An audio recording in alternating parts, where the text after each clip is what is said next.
Hey everyone, and welcome back to the Leadership Project with your host Mick Spears. We bring you thought-provoking guests and topics every week to challenge your thinking about leadership. Our aim is to help you become the leader that you wish you always had as we learn together and lead together.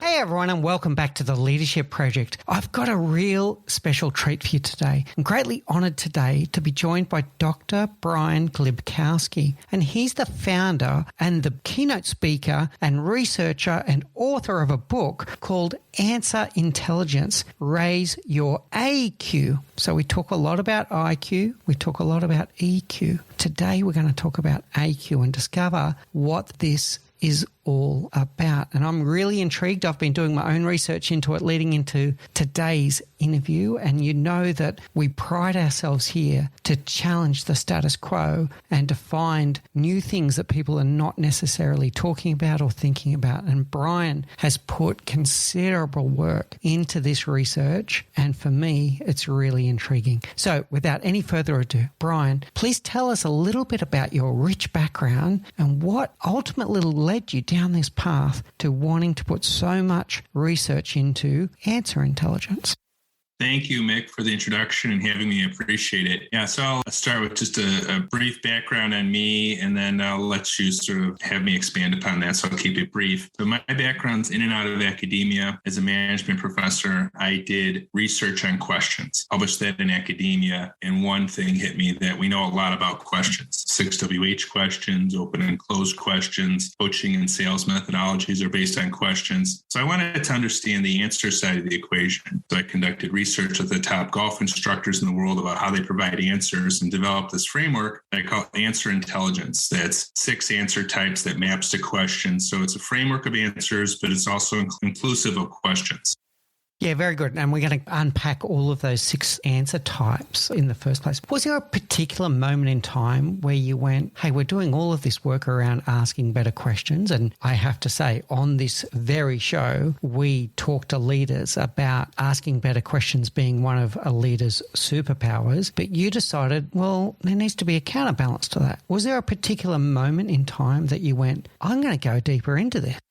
Yeah, I think it was a series of moments, and then there was maybe some big moments as well in there that sort of pulled me in this journey. And I didn't know I was going down the journey at first, but there was a consulting project I did in Texas where it was on leadership, and it was an academic research project. And we sort of identified the best theories of leadership. We did some survey research, reported back to the company, and I was sort of naive and younger and excited about the results. And this is back in the day when we still had binders we'd hand the client, and provided all this material. And I thought the executives would be super excited about the results, and they weren't. And I started reflecting on this. And the reason they were not was because we were asking these why questions, why leadership was occurring, and reporting theory that sort of maps to this why question, and really focused on theory and concepts. We weren't focused on all the answers they cared about and the questions they cared about. They were really concerned with how are we going to implement this in hindsight, and their interest in procedures and actions. And we totally abdicated our responsibility there. So really what this was, in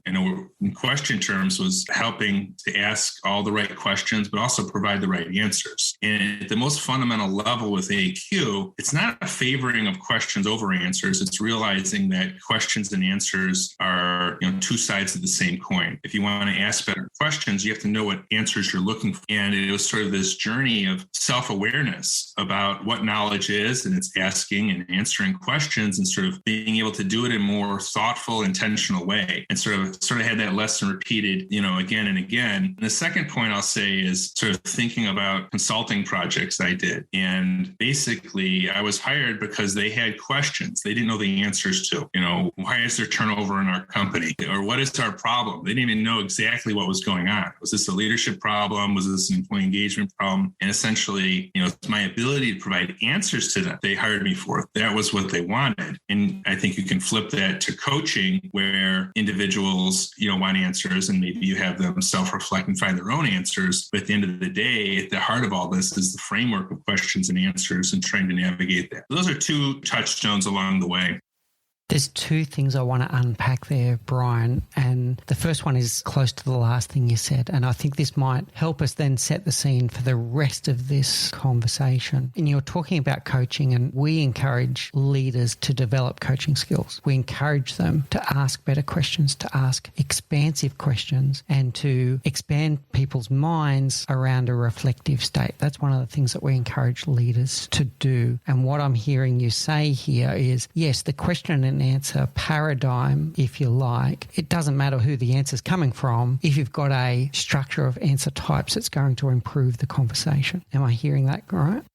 You are. I think, there's a way of looking at this and a continuum.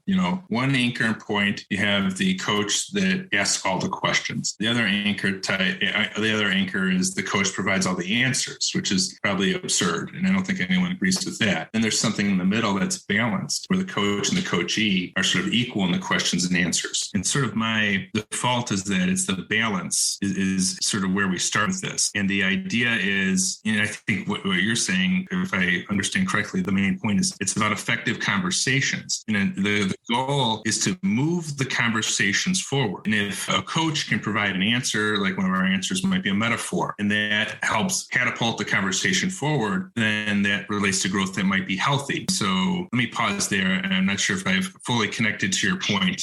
Yeah, I think we're getting there. And there's no doubt that metaphors are very powerful in coaching. The purest form of coaching is one where the coach only asks questions and doesn't give any answers. But that's a very purest form. The more realistic form is an element of balance. And wherever that pendulum swings to, coaching is all about drawing answers out of the coachee. And that's what we encourage as a leadership style here at the Leadership Project. But we're here to challenge the status quo, and we're here to keep an open mind. So let me share one of our theories. So we talk about 7 common mistakes that most leaders make. And one of them, Brian, is that leaders try to be the answer to every question. And it usually ends up being their downfall. They become a source of dependence. They end up having a queue of people outside their door wanting their problem solved for them, where people don't become dependent in their own right. And the leader becomes the choke point in the organization. So what I'm looking for here is, how do we counterbalance this? Because we are a leadership program here. We're a leadership podcast, and we encourage leaders that they should be asking more questions than they're giving answers. How do we balance this with them, where we're now telling them about this answer framework that we're about to get into? Yeah, I think a couple of things there. One is you can use this in a way that's 100% consistent with the coach asking all the questions. If you want to go to that extreme, into the continuum, this becomes a framework where you're asking why, what, and how questions, and it operationalizes the type of answers you're looking for from others. So if you have a leader and you're asking a subordinate, why do you want to become a team leader? Or, why do you want to work on this project? In EQ terms, you're looking for a story or a theory answer, which also can be called a strategy answer. So this can help you navigate those coaching conversations you're having already. And it gives you an operational framework to understand how to navigate, which is helpful, particularly for someone that's not as experienced doing coaching. It's a framework. 2, I would never encourage someone to provide all the answers, because first of all, that's narcissistic, and, they don't have all the answers. And it's like the extremes here. Like you acknowledge sort of like, the extreme of asking all the questions, probably not true. The other extreme of providing all the answers is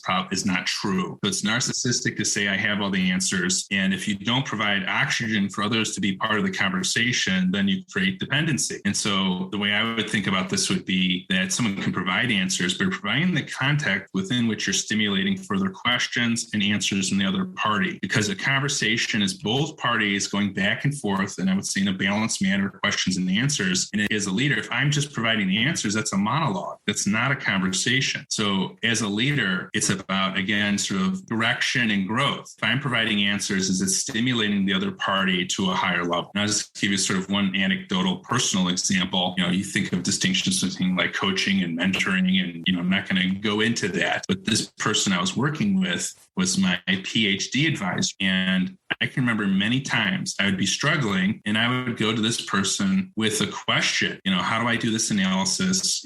Different questions about, is this theory appropriate, etc. And they would provide me an answer. And it would usually be concise, it'd be powerful, and I would immediately connect to it. And the value of that answer was that it then stimulated me to further levels of thinking. And in that case, this person would provide answers. And also they would provide me questions as well in our discussions, but I would specifically seek them out for the answers they had. So the last point I'll make unsolicited is that, AQ becomes a framework, have these back and forth conversations that are effective. And I will also serve particularly leaders within a company or anyone that has business acumen, I think can benefit from AQ because, it's saying that you have something to add to the conversation in terms of questions, but also answers. More difficult to add to a conversation with answers. You can have no background at all and add with questions, and that's fine. So if I don't know anything about nuclear physics, I could, say, well, what is an atomic reaction? Why do I care about an atomic reaction? Someone outside of science, how do you do an atomic reaction? Those are very broad questions and probably too broad for a conversation, but your ability to provide answers requires much more. Answers are more difficult than questions, as I would assert, and that might be controversial, but like I could ask, what's the meaning of life? What do you want to be when you grow up? These are difficult coaching questions, but the answers to those are much more challenging. For someone that has business acumen and experience, and a lot of the coaches we talk to that have a lot of experience, they like AQ, because it gives them permission to join the conversation and be unencumbered about, is it asking or answering, but more focused on about movement and growth of the coachee, and then answering questions become a tool to do that. Let me stop there. I think that last response a little too far. No, it was really good, Brian. And there's three things I take from it. But the first thing I just want to say, there is an art and science to asking better questions as well. And it is something that you can practice and get better at. But I see where you're going with, then there's an art and science in giving better answers. And that would actually be the third thing I was going to say. So I'll jump to that now. The third takeaway I go from what you're saying, Brian, is that a richness of questions will derive a richness of answers, is the third thing I was going to take away. The first one, when I was listening to you, I was thinking of adaptive leadership. So we have that continuum between asking nothing but questions and giving nothing but answers. And we kind of both agreed that either extreme is not that serving us that well, really, to go at either extreme. So then we end up in a continuum between, as a leader, how many questions am I asking versus how many answers am I giving? And this is where adaptive leadership can come in. So if you've got someone brand new in your team, brand new in your organization, they're completely lost. Yes, you're going to ask them some questions, but you're going to maybe tip over towards giving more answers because they need a bit of a nudge along. And then if you're dealing with someone who's a deep expert in their field, is experienced in your company, has been around for years, I hope that you're probably more at the end of asking more questions than giving more answers. So adaptive leadership. Then the second one, and I'd love to hear your thoughts on this as well. I loved what you said about elevating to a new level. So a great answer will elevate to a new level. So now if we've got this conversation going between two intelligent beings, the answers can build on each other. And now we're in the space of co-creation where, yes, you don't have to be the smartest in the room, but together you can make 1 and 1 equal 3 if you're actually listening to each other and your answers are building on each other. How does that sit with you, Brian?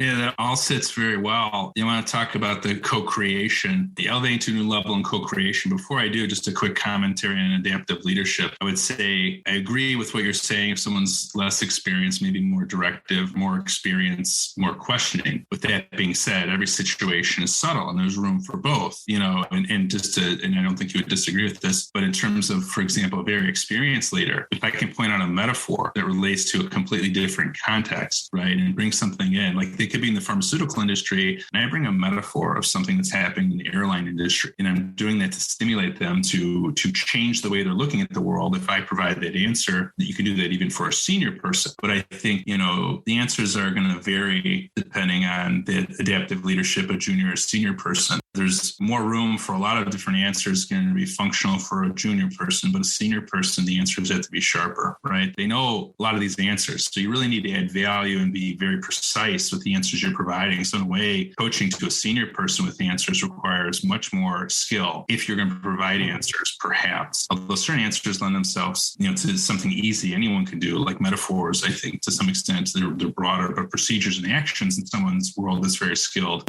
perhaps not. Moving on to the the elevating to new level, I like her saying co-creating answers in a way that might be, sort of a hallmark of these effective relationships, perhaps, is that, you have a conversation where you co-create answers. It sort of acknowledges humility on both sides, acknowledges both sides have something to say. And if we come together in that coaching session and we truly generate something new, it seems synergistic and that seems powerful. I'll give you, if I could, like a hypothetical example that I've used before. It's sort of loosely based on true facts, but let's imagine that I'm a coach and I'm talking to a coachee and we're talking about trust. And so we're in the conversation, and, I ask them, what is trust? And they define that for me as a concept. And they also give a metaphor for trust. And they say, well, in our consulting firm, we're trusted advisors. That means we're the third card in the Rolodex behind the accountant and the lawyer than us. So that's a metaphor answer they're providing me. And that's interesting. But then I can move back and maybe with my knowledge of trust as a concept, I can talk about trust, and there's different ways that people trust each other. So maybe I could share some of my knowledge. I can say, did you know that,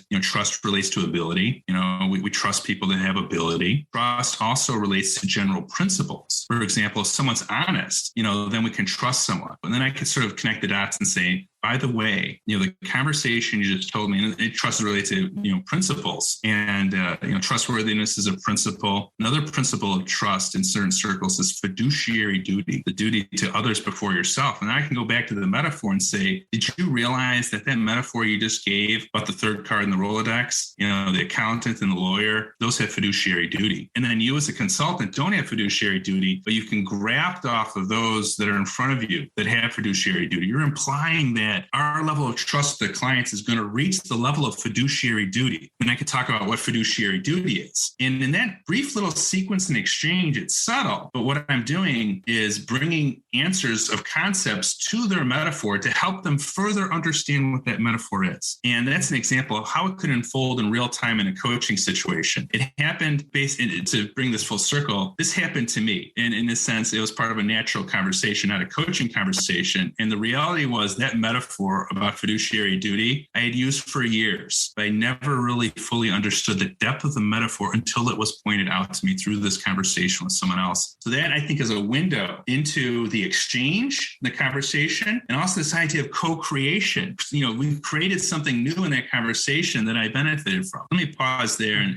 get your reaction to that. That was awesome, Brian. And for those that are following along here, Brian actually just demonstrated 3 of the answer types all in one. He demonstrated concept, he demonstrated story, and he demonstrated metaphor all in one, and all beautifully contextual to the point that we were talking about. And then what I'm hearing then is then the ability to co-create is the ability to go into that conversation, both parties to go in with an open mind, an open heart, and an open will to imagine a new reality, to park your ego at the door and to go in there and go, I'm going to learn something today. I'm going to contribute, but I'm going to learn something today. And together, our collective knowledge is going to elevate everyone. We're going to change the way we think. We're going to change the way we feel. We're going to change the way we do. I am going to be different at the end of this conversation, and so are the other people in here. So I'd like to think that in that metaphor that you're sharing, that when you then said to that consulting firm, you shared theirs, that they had some penny dropping moment where they then built on what you said, and then you went, so now both of you are elevating. How does that sit with you, Brian? Yeah, you get it. And that's exactly it. And it sort of stimulates new thinking. And it's when you navigate all the questions and all the answers that it particularly makes this thinking pronounced. So when we think of important conversations, like a coaching conversation, the more important the conversation is, the more likely you're going to touch upon all the questions and all the answers. And of course, there's reasons that may not be true if there's particularly pronounced entrenched issues like around the how or something like that. But think of this as another metaphor that conversations are like the hull of a boat. So if you go around the hull of a boat, it's seaworthy when there's no cracks anywhere around the hull. And for those that are looking at the visual that I'm sure will be shared, AQ is a circle and it has 6 answer types. So you can go around, you provide all 6 answers, the conversation is seaworthy. So if you're working with the coachee and you navigate all 6 answers, then chances are that there's a truth there, or you're building something that's more powerful, that's going to last and be internalized. The opposite of that, all around the boat, it's seaworthy. The opposite of that is only one answer type, right? We're focusing on stories. But meanwhile, we got huge punctures around how to do it and all these other things that are ultimately going to shipwreck us and crash us, and that's one point. And another point I want to make that's sort of a more tactical point for someone that's listening is that, this open mind, open heart concept is very powerful. But I think, we're all very naturally entrenched to our own ideas and beliefs. Here's a technique, a little tip you can provide is that if someone has, let's say, an entrenched idea that you want to move, let's say that I tell a story. And if you want to move me off that story, the best thing often to do is not to question that story directly or to provide another story that's counter it. Think how, that could be that's shouting louder. So what you want to do is go to a different question and answer type to begin to dislodge that. So you might say, it's an interesting story, Brian, but let's talk about the key concept in that story. It seems to be about culture. Is that true? And then you start to talk about it. And I may say, no, it's not about culture. So now we know where the point of disagreement was. I thought I was talking about a story about culture and you thought it was about something else. So whenever you go answer type to answer type, it's sometimes it can be like ships passing in the night. We think we're talking about the same thing, but we're not. So it's this movement and dynamism that's particularly important. I guess I'm bringing it up to punctuate it because even if people are open-minded, we're closed off by our own views in ways we can't realize. So you want to, encourage the movement to different questions or answer types to stimulate that conversation, which ultimately is about asking and answering all the different questions is a movement towards the most genuine sort of co-creation and development. I want to build on that, Brian. It's really interesting what you're saying. And that's very true. If you're arguing with someone, you've both already lost. I always feel that. That's not a conversation. Arguing and shouting louder, that no one wins out of that, neither of you. You both walk away with your preconceived views and no one is richer from that conversation. So I fully agree with you there. The way I typically do those situations, particularly if someone is, let's say, looking at things through a negative lens, is I will tend to reframe. And what I'm hearing from you is to add to my arsenal here, don't just reframe, but also maybe pivot the answer type that we're actually using at the moment. This will all make sense as we unpack the answer types in a moment. And I think what's important here, Brian, this is the bit I want to add, and what I'm very careful of doing when I'm reframing, before I try to pivot someone's thinking and try to influence the way they might be perceiving the situation, I make sure that they feel like I heard them. So I feel like the most important first step is to acknowledge, even if you do not agree with what they've said, acknowledge in some way that you've heard and understood them, and now you can reframe and pivot. And I love what you're now saying, and don't fight fire with fire. Maybe shift to a concept, maybe shift to a procedure, maybe shift to a metaphor if they're in a different answer type. How does that sit with you in terms of making sure that they feel heard before you start talking back to them, let's say? I think that makes a lot of sense. Totally agree. And, just to two brief responses to that. One is, using their language. So if they're saying, let's say they call their leadership crazy leadership, and it literally is crazy. It makes no sense, but, they've named it crazy leadership and substantively it's goofy. You still say, thanks for sharing crazy leadership with me. And, here's what I think it is, or reframe it. So you're using their words, their language, you're respecting where they're at. I think that totally makes sense. Second, when we did the research, it came from, I don't think we talked about this yet, it came from the top golf instructors in the world. And I was stunned by the extent to which they called what we ended up saying is honoring the question. Whatever the question was that was asked by the student, they honored. So for example, if a student wanted, how do I hit a golf ball as far as possible? They would honor that question and help them understand the procedures and actions to hit a golf ball as far as possible and other, related concepts. And it didn't matter what direction it went, it was as far as possible. And to me, that seemed antithetical with what I hoped they would do at the time. Was I thought they were about moving people towards excellence, and, they would recorrect them quickly, and, we're not going to hit it as far as possible, but they would help them move and hit it as far as possible. So it's very customer centric. But I also think there were those that realized, if they wanted to do this at a higher level, they'd have to provide other answers. So in this, to the extend this example, one of them said, if you're going to be, the best of the best, you have to ask and answer all the questions for yourself as it relates to golf, which often involve the theory and concepts. And one of the golf instructors said, if you're going to be your own doctor, you have to be able to answer the theories and concepts of golf. And ultimately, you had to move people and stimulate them to try to get to those questions. So at the end of the day, I think there's some paradoxes within, AQ and conversations. And, it's paradoxical that you want to honor their question, but also want to help them have movement towards, becoming better selves. And I think that parallels probably coaching, right? You want to honor their question when they ask you something that seems very small and trivial and maybe wrong, but then you're probably trying to move them towards a bigger goal. So you have to sort of navigate both at the same time. It's really powerful. I'd say it's not just about coaching there. It's about marriage. It's about relationships. It's everything. If you can honor the question, then you can shift the conversation. But until you've honored the question or you've honored the previous answer that someone else has given, they're not ready to listen to you because they don't feel heard. As soon as someone feels heard, they're then ready to listen to other perspectives. Yeah, really powerful, Brian. One more thing, and you can honor their answers too. So, like you told a story of Romeo and Juliet, I could quickly say that's like star-crossed lovers. And I'm not really, taking up the airtime and, making it all about me, but I'm simply inserting surgically my metaphor. And then they're going to say, I've been hurt, which is much different than if you told the story and I just say, well, great story. That's nice. But that metaphor reinforces I really understood what you said. And now there's buy-in and we move forward.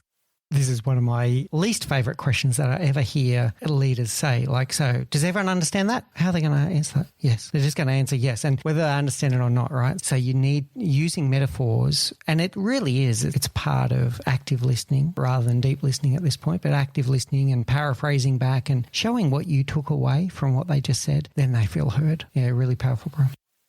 One more thing just to insert in, going back to you about the art and science of questions and answers, is there are artful questions and inartful ones. Like the one you just said, I forget exactly what you said there, but it was a broad question, right? Does everyone get this or something like that? Does it make sense? But then, same way like a metaphor, like a broad metaphor may not make sense. Like I talk about partnership as a three-legged stool. And if I brought that up in a sales meeting, it might seem out of place. Oh man, another corny metaphor. But I've used that same metaphor in the context of another conversation and it fits very nicely. All depends on flow. You could have narrow questions or broad questions, sort of broad or specific answers, and they all may be just right depending on the context and flow of the conversation. And they can be woefully wrong, in a different context. I can even imagine that broad general question you ask could work in a certain context, but in most contexts, it's probably going to be flat.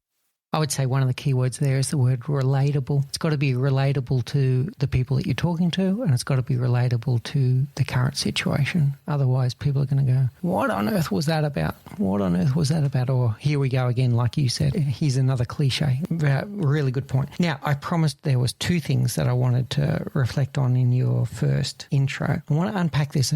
I have a feeling I might have misheard what you said, by the way, but it's a good one to dot the I's and cross the T's on. You said about asking questions when you are looking for a certain answer. I just want to unpack that a bit. How do you make sure that when you're asking a question that you are keeping an open mind to what the answers might be instead of funneling it or channeling it down to something that ends up being an echo chamber of your own perception before you ask the question?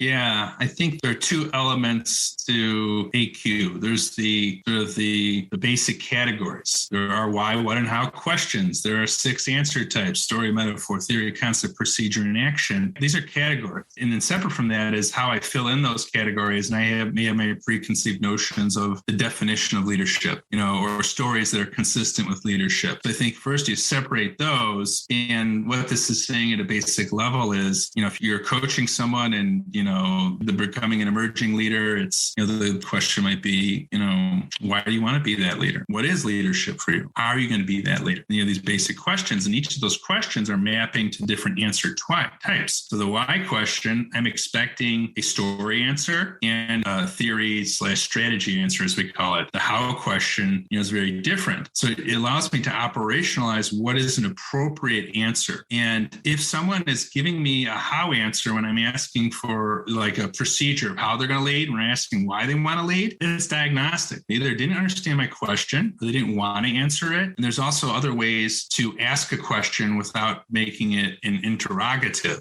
I could say, why do you want to lead? Instead of that, I can just say, can you provide me a story of your leadership approach? So I'm referencing story, and that's going to locate to story, so that you can ask for the answers directly without using questions. So that's another technique. And just to illustrate sort of the, as a coach, you need to think about appropriate question and answer mapping. Here's a hypothetical. You go to the convenience store as a customer and you ask the clerk, how do I find the Mars candy bar? And what you're looking for is a procedural answer. You want the clerk to say, go down aisle 1, take a left, bottom shelf, candy bar. If the clerk told me the story of the history of Mars candy bars, probably not going to land real well. That being said, might it land? Yes. If I'm on vacation, that could be the highlight of my trip. Remember the clerk that told me the Mars candy bar story? It was so amazing. I loved it. But then that relates to, as a side note, the quality of your answers. If you provide an answer that's off type, if the quality is so high, it can still be okay because you can sort of maybe map back to, a different answer type. But the stakes are much higher. And that convenience store clerk, to be honest, if you had 100 convenience store clerks in that same situation give their story of Mars candy bar, probably 99 out of 100 would completely fail because their story of Mars candy bar would not be on point. But the one clerk who just told the story in an amazing way, they would open up the conversation and be fine. But,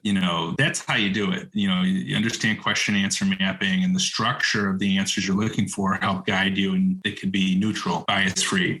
Really good, Brian. And I'm taking 3 things away from that. And the first one is we're not asking questions presupposing an answer. We're asking intentionally crafted questions to point someone towards the answer type that we're looking for, which I think is really powerful. The second one was then essentially asking questions that do not have bias in them. And this is the concept of clean language, using clean language so that we're not imposing any kind of bias into our question before we start the interrogatory kind of questions that you spoke about. So my example of that, why did you do that, can be replaced with, can you explain your thinking behind the way you went about that? They're completely different questions. Or you said, why do you want to be a leader? What makes leadership important to you, Brian? So you can take the same question and you can reframe it in a way that takes us on a journey towards a certain answer type, but also removes any question of bias buried inside the question in the first place. And then the third one that you said there is that balance then. Now we're going to have this dance between a well-worded question with a beautifully crafted answer. And yeah, I agree with you that, if the answer is a high-quality answer, you're going to be forgiving about whether it really matched the question in the first place. But if someone takes you down a rabbit hole, maybe you're not going to be so impressed. How does those 3 takeaways sit with you, Brian, or you want to add anything there?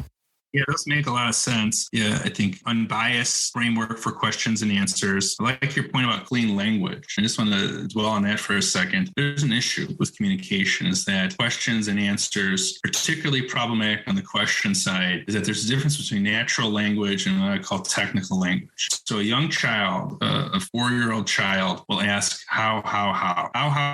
Sometimes they mean why, sometimes they mean what. The problem is the natural language, the words we use don't always map to the technical language, which in AQ terms there are 3 distinct question types, technically, why, what, and how questions that have certain structural connotations of what we're getting at, like the what questions related to declarative knowledge, the how questions related to things we do in the real world, and the why questions related to structural knowledge. Won't get into it, but the point is that can be challenging. And I'm bringing it up because another use of AQ is that you can foreground the framework with your clients. So it becomes an operating framework for you to navigate conversations together. So in this way, and this is when you have buy-in and you have someone that wants to really accelerate, probably an ongoing coaching engagement over time, you can skip all the dancing around the question framing to some extent by just being operational and say, I want to know, I'm asking a why question, or you can even just reference the story, the answers at that point. Can you tell me a story to help me understand this? Can you tell me a procedure? And they're going to understand what you mean. But you have to teach people the framework. But but it's not complicated. But unfortunately, we have conflated questions and then answers are conflated. So as you start to get into things with people using EQ, they're going to ask basic questions like, what's the difference between a story and metaphor? Or even what's the difference between a procedure and action? People that are operationally oriented, worked with a big ticket project management firm, and all the managers were asking this basic question: what's the difference between procedures and actions? And you'd think they would be so steeped in understanding that. But if you foreground the framework, you can have this operational framework you can both use successfully. I like this word that you're using, foreground the framework. I'm thinking intentionality. So I'm thinking about that when I go in and ask a question, I've actually thought about the question before I've opened my mouth around the intentionality of what I'm trying to achieve by asking this question. I've got to share a funny story with you, Brian, because you're speaking about kids. And my son, Henry, he's very curious and inquisitive, just like most kids. And yeah, he went through all of that phase from 2 years on about why, but why, but why, but why. The one that really threw me was when he got to about 7 or 8 years old, and I was answering his questions, probably not with answer intelligence, by the way, but I was answering his questions, and he just threw this at me one day. He goes, "But how do you know? How are you supposed to answer that question, Brian?" Anyway, that's a story for another day. I want to get into the answer types now to make sure that we've got a good, clean takeaway for the audience today. So rather than me reading them out, I've got them here in front of me, Brian, but walk us through the answer types, and actually let's do it 2 at a time. Let's do story and metaphor. Tell us about the power of story, the power of metaphor, and when is the right time to be using these. If I could, I would suggest we start with the what question, which brings up a whole other thing about, there's something about, for the visual listeners, there's a circle. And on the top, there's the why question with theory and story. In the middle is the what question with concept and metaphor. And the bottom is the how question with procedure and action. You can sort of think about it like your body. Your upper body is upper body is the why question. The torso is the what question. Lower body is the how question. No metaphor is perfect, but in exercise, we know you always want to start with the core, focus on the core. I think there's something about the question. So I'll give you a very brief example on the what, and we can just go through the other ones very quickly. So if you're working with someone, what is leadership? You can define it as a concept, break it down into dimensions. So what is leadership? I'll make this very brief. I'll just go right to the dimensions. Leadership is inspiring others and holding them accountable. So I'm explaining what the concept is. As a metaphor, leadership is like 2 ropes. When the ropes are separate, they're strong. When they're braided together, they're stronger. That's how I lead. Each meeting, I want to try to inspire and hold you accountable. Now imagine you're for a leader, and that's how you communicate. You're conveying who you are and what your leadership approach is to someone that's new to your team, that might connect. That's the first, is that every what question can be answered with the concept and metaphor. So let me pause there, and then I'll go to why very briefly and how. Which do you think is more powerful? And when would you use concept and when would you use metaphor?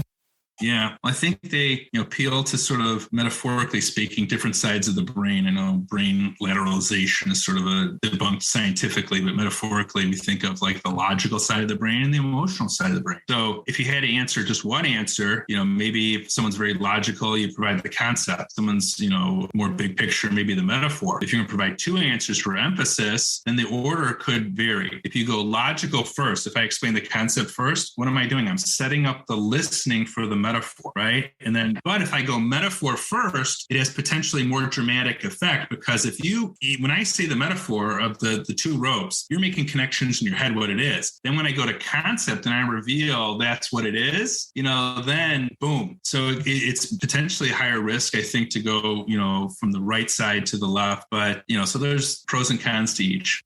All right, very good. Let's go to the why.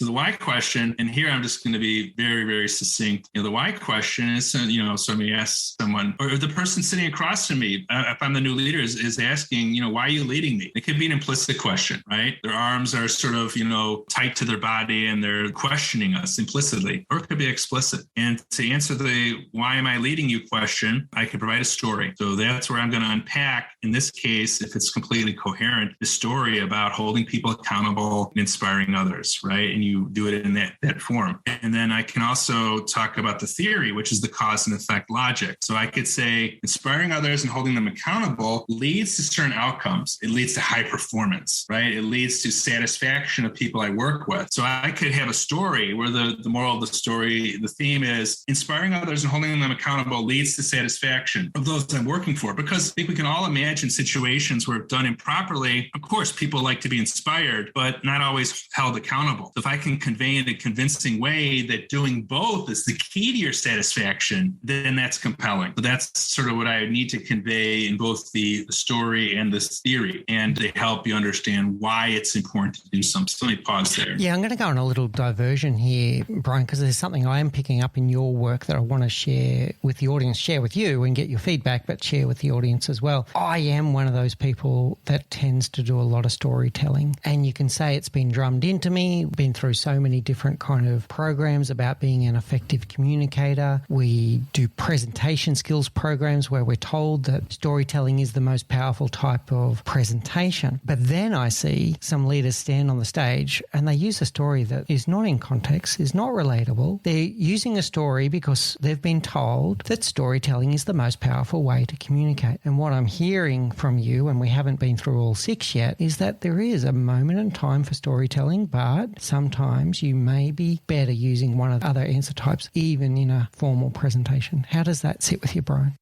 100%, totally connect that. It's about, all 6 answer types. Any given answer type, like story, has to connect with the other answer types. It's also considering the context, when and where. So like this, this leader you're talking about, that might be a nice story for a dinner conversation, but, a toast or something maybe, but not for, the all hands meeting or something like that. And it's to give you sort of, to further punctuate this, I'll give you a coaching example from a coach that was coaching a senior executive to go back to the office after COVID. And they were, coaching them on all the different questions and answers. Why are we going back? What does it mean to go back? How are we going back? And I think without AQ, what might have happened was that the executive, probably on their own, because it's natural, would have connected to one or more of these answer types, perhaps story. And what do they do? What might they do in maybe a bad case scenario? They go up there in the all hands meeting and they tell the story. Remember when we're back in the office and we had this great meeting together, and this innovation happened, right? And you tell the story and it connects. But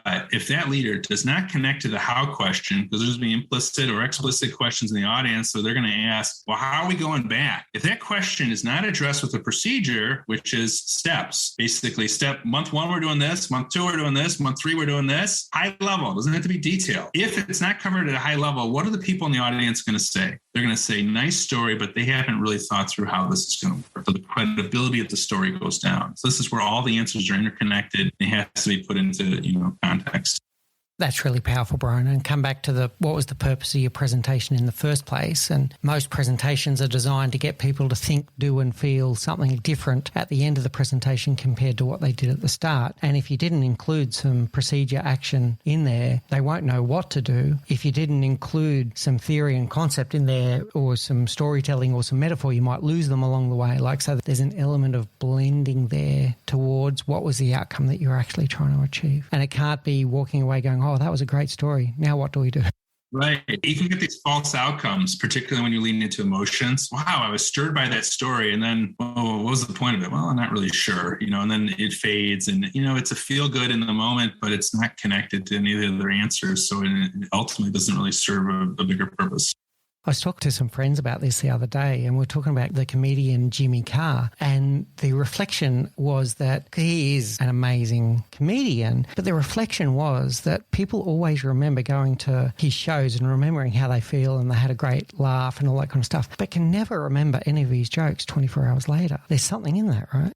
There's something in it, and it also speaks to, if you're particularly powerful at one answer type, you can sort of get by. Like you went to this concert, presumably to listen to, let's call it jokes I would often associate sort of metaphors. They're very good at metaphorical conversation. They're masters at it so much that you sat there. And other comedians can sort of navigate to other things like lessons, like, I don't know if this is completely on point, but like Jim Gaffigan, I kind of like him. He sometimes brings in social commentary and other things, but someone like, there's other comedians that do it much more pronounced, and you sort of remember all their different answers. Cool. All right. A little bit of a side one there. Let's go to how then. Let's talk about procedure and action. The how, basically, going back to the leadership example, you're sitting across someone you're leading. They want to know, what is leadership? Why are you leading me? And next thing you know, how are you going to do it? So you have to explain procedures and actions about, how we're going to work together or whatever the specific context is, or how we're going to do a performance review. And basically procedures and actions are like baking a cake. 10 steps of baking a cake are the recipe. And any given step is an action within that recipe, like cracking an egg. So essentially procedures organize actions, provide structure. So you need to focus on both. So like in this example, you might provide a high level procedure if you're meeting someone for the first time. Here's how we're going to do a performance review. Step 1, 2, and 3. And you might point out a key action that's going to happen during that sequence. Like, I take notes all year. So I remember everything you're doing, not just, recency bias. But as you know, when you're baking a cake, in particular, baking versus cooking recipes matter, and then ingredients matter, right? If you have the highest quality ingredients, it makes for a better cake. And the same thing for the actions. It's not just, each step, but how you do it with action. So that's basically what procedures and actions are. And the function of procedures and actions are to get work done. And so that's basically it. What I want to add here, I think, just to be a little bit of a word of caution there, is to make sure that we don't, as leaders, go over to a directive style where the person no longer feels empowered, enabled, and energized that they're the master of their own destiny. So yes, procedure and action, but maybe then holding space for them to work within a framework of, okay, now I understand what the boss is looking for here, and this is how I'm going to do it. So give them a little bit of license to then work within that boundaries that you've set with your procedure and action. How does that sit with you, Brian? Totally. And I think it goes full circle with balanced conversation. It might be a particular point in the conversation, say, how should we structure this meeting? Have them give you the procedure, give you the actions. And this may relate back to like adaptive leadership we're talking about. Very junior person, maybe I provide the context. A senior person, I let them frame it. It sort of reminds me, just to punctuate this, when I have meetings with people, I oftentimes start with the how question, and I'll just say, how would you like to structure the meeting? And then you let them tell me, or sometimes I give them choices. I'll say there's 3 ways we can structure the meeting. I could begin, tell you stuff. You can begin, tell me stuff, or you can start with questions. And so, there's different ways you can sort of navigate the conversation. In that case, it can be more or less directional with my approach, depending on a lot of factors. Wonderful, Brian. I'm going to attempt right now to bring a bit of a summary to what we've been talking about for the last 40 odd minutes. Maybe it's 50 now, or it's more than 50. Oh, wow. This has been a great conversation. So I'm going to try and bring a summary to this. I'm going to use my own metaphor here and see how it sits with you. So question and answers and this desire for balance. To me, it seems like dancing with a partner. Could be ballroom dancing, for example. And when we come into it, yes, there's going to be a leader, and it's usually the person that might be asking the questions. But if we go into it and we're asking questions in a way that is intentionally guiding us around the room, guiding us towards the answer types that we might want, then we're going to get into unison with the person that we're having the dialogue with, and we're going to co-create something that is greater than what either one of us could have done doing our own solo dance. And when it becomes a mismatch is when you find that one person is doing the waltz and the other person's doing the rumba, for example. So bringing that together in a way where the questions are nice and open, clean language, no bias, but it's guided us towards an answer type that is then going to co-create where we want it to go with the conversation. And that's how we're going to drift around the room and create something beautiful. And then the story types that we're looking at, the answer types, I jumped to the first one that I've got written here. Using storytelling when appropriate, using metaphors when appropriate, using theories when appropriate, using concepts when appropriate, using procedures and actions when appropriate. And it's about picking those moments and being very intentional with the way you ask questions and being very intentional with the way that you give answers and then the way you build upon each other to create something amazing. How's the summary sit with you, Brian? That was perfect. And I'll just add, with AQ, hopefully it's a framework you can use so you don't step on each other's toes when you're dancing. You have eloquent dancing. So I think it's what your metaphor was perfect. I loved it. Well done, Brian. I love that. Yeah, we don't want to step on each other's toes. That's when we start getting angry with each other. So very good. All right, Brian. So that's going to bring us to our rapid round. So these are the same 4 questions that we ask all of our guests. I'm deadly curious about what your answer is going to be to this. So, Brian, what's the one thing you know now that you wish you knew when you were 20? I think that you have to follow your passion. And I think when I was younger, I followed my passion, but it sort of went in different directions. And I didn't play a long enough game, so to speak, to follow my passion. So you got to follow your passion. And the quicker you can do that, the earlier you can do that, the better. Brilliant advice. All right. What's your favorite book? Favorite book is probably Zen and the Art of Motorcycle Maintenance. I like that book a lot. It's a fun book. Persig, I think, as the author. It's been a while since I've read it, but I always reflect back on it. Yeah, brilliant, Brian. What's your favorite quote?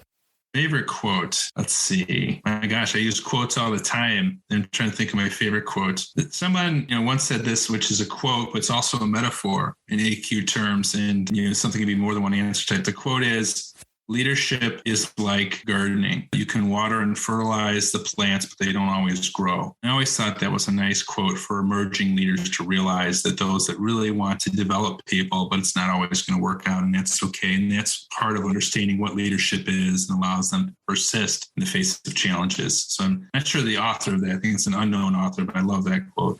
I really like that. What I love about it is, pardon the obvious pun, of a growth mindset, but there's a learning aspect of that as well. That, it's not going to work every time, but you learn from it and then you go again in the next season or in the next garden. Yeah, really cool. All right, Brian. So the final question is, there's going to be people that are blown away by today's episode like I am. I've learned a lot. I feel richer from this conversation, Brian, without any doubt whatsoever. And I know the audience is going to be the same. How do people find you? I know that you have a, raise your AQ quiz that they can do and get a bit of a report on their own AQ, etc. How do people find you? How do people find out more?